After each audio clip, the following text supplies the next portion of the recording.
I'm Cynthia, and I am talking about twin flame connections that involve drug and alcohol addiction. This is something that is very common. There are cases of twin flames who didn't recognize that connection, yet became intimate, they bonded, and they married without understanding the depth of that connection and the intensity that it held. They ended up living through a lot of abuse. Some of these couples were even married to functioning alcoholics, and the lifestyle was good, so they ended up being able to pursue everything they wanted to do. One woman I know became very spiritual during her marriage to her twin that was a very successful, functioning alcoholic. But the longer that she stayed in the marriage, the more that addiction began to control their lives, and eventually he spiraled down to the point of severe alcoholism, where his personality changed and his ability to work began to slow down, and they developed a lot of financial problems in the marriage. Now, I've also seen addiction to prescription drugs as well, where one in the connection or the marriage didn't start out as bipolar, but after being switched to many different types of antidepressants and then getting addicted to painkillers or other types of prescription drugs, they ended up changing on a mental level as well. Now, many twins who go through this, who don't have the opportunity to have a union with their twin flame because their twin flame is avoidant and distant with them, will long to be in union, and they will completely overlook the fact that it is a serious drug or alcohol addiction. And this is usually empathic twin flames. Some of them even study healing, and they call themselves a master at what they do.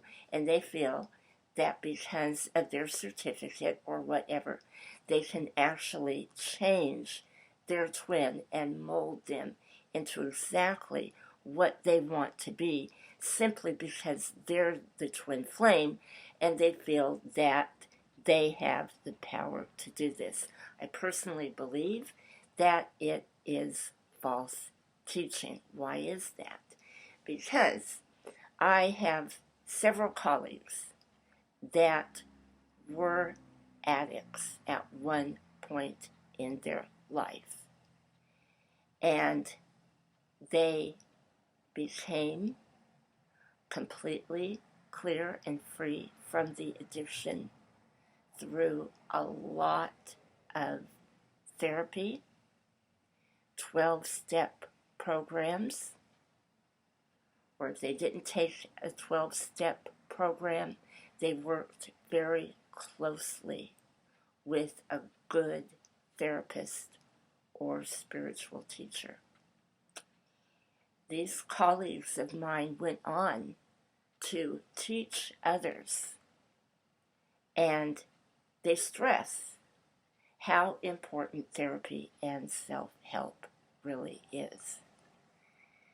Now, what I want to bring out to you today is, I'm going to go a little deeper with this, because in my background of spirituality and having lived in an alcoholic home, dealing with not one, two, but a number of alcoholic relatives, I know what exactly overtakes individuals when they are enmeshed in addiction.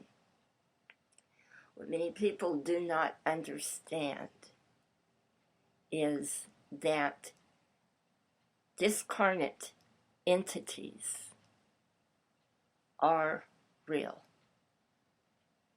and they are under the tutelage, in most cases, of very dark demonic forces. And usually there is one demon per group of people. I see this as a polarity dweller. Now, they can reside in a church, a neighborhood, a corporation, any kind of group setting, even family setting. And this negative polarity dweller will call the shots to the entities that maybe died in addiction in that state of consciousness, or they were just extremely negative. They could have even been murderous and very cutthroat in their living life. They will attach to the alcoholic. Why is that? How is that possible? Because when you are an alcoholic or you are a drug addict, you are not playing with a full deck. You are not using 100% of your mind power that God created.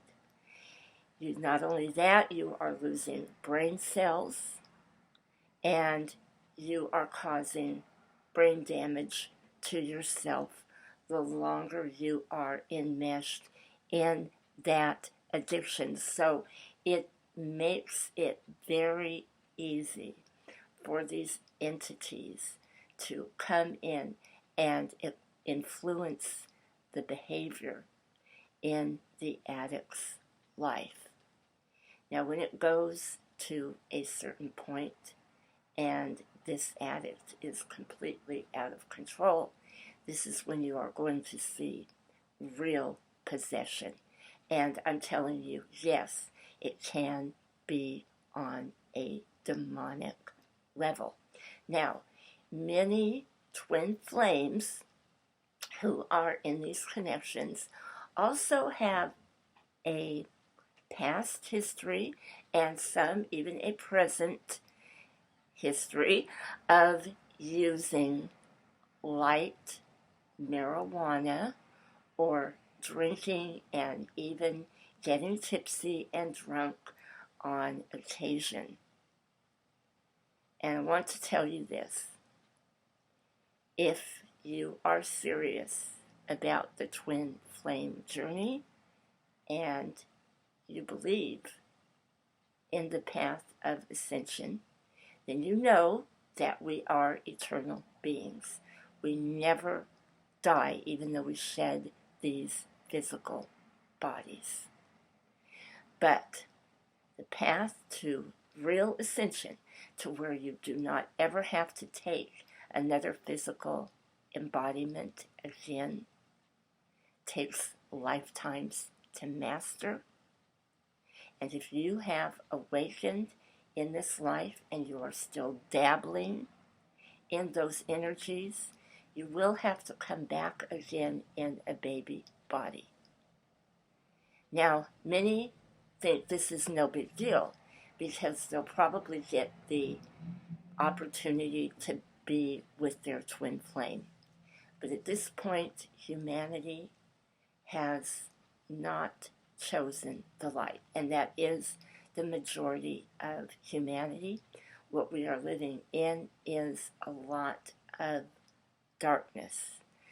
So as we go through this change into the Aquarian age, we're obviously not going to see love and light in a golden era within the next 70 years, we could be facing at least 300 of complete dark ages where humanity completely backslides pretty close to what they were in barbarian times. Now, I don't want to rile anybody's feathers, but I am a messenger, and this is the truth that the Ascended Masters are giving me.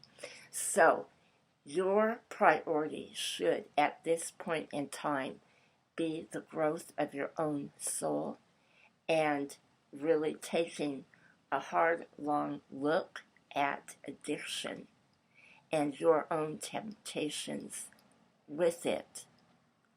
And as you do this,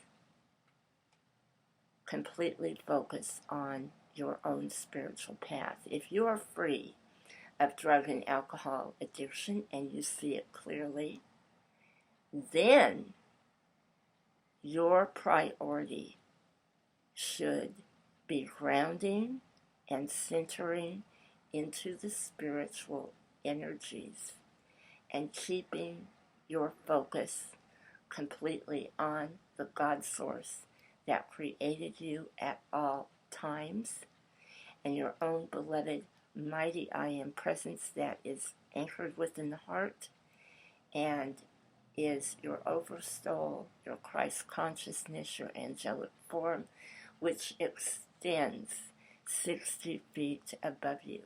But if you are in any kind of negativity, that form will recede further up into the etheric ethers. So it is very important for you to understand ascension.